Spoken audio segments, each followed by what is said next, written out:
Jumla ya miradi 7 inatarajiwa kuzinduliwa katika Mwenge wa Uhuru, ambapo miradi hiyo imegharimu zaidi ya bilioni 123.57. Ameyasema hayo mkuu wa mkoa wa Kaskazini Unguja Makdar Zahor Masoud wakati akizungumza na waandishi wa habari ofisini kwake. Amesema mwenge huo unatarajiwa kuanzia Juni 19 mwaka Mwenge wa Uhuru katika mkoa wetu kwa mwaka huu wa 2025 utapita katika miradi 7 pamoja na programu 6.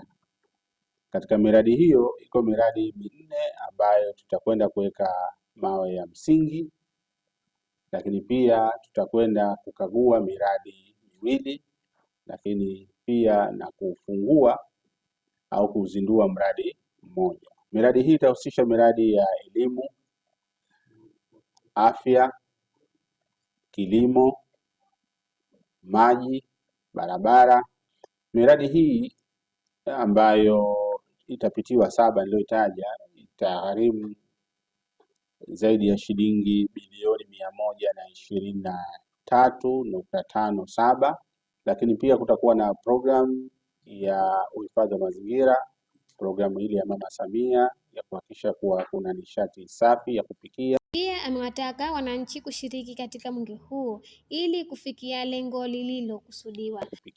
Waombe wananchi wa mkoa wa Kaskazini Unguja na mikoa jirani tuweze kushirikiana katika mwenge huu, kwa sababu mwenge umekuja kwa ajili ya kuleta matumaini pale ambapo hapana matumaini.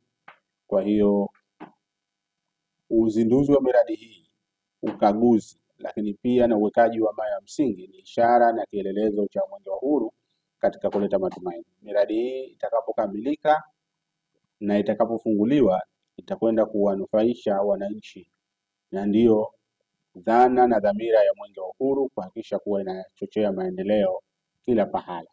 Kwa hiyo ni wajibu wetu kushirikiana na serikali kupitia chombo hiki muhimu cha taifa kama ni tunu ya taifa, kuhakikisha kuwa muda wote ambao mwenge unapita maeneo yote tunakuwa kwa wingi, kuanzia mapokezi, lakini eneo ambayo mwenge unapita, lakini na katika mikesha yetu katika maeneo mawili kila wilaya sehemu moja, ambapo kauli mbiu ya mwaka huu jitokeze kushiriki uchaguzi kwa amani na utulivu.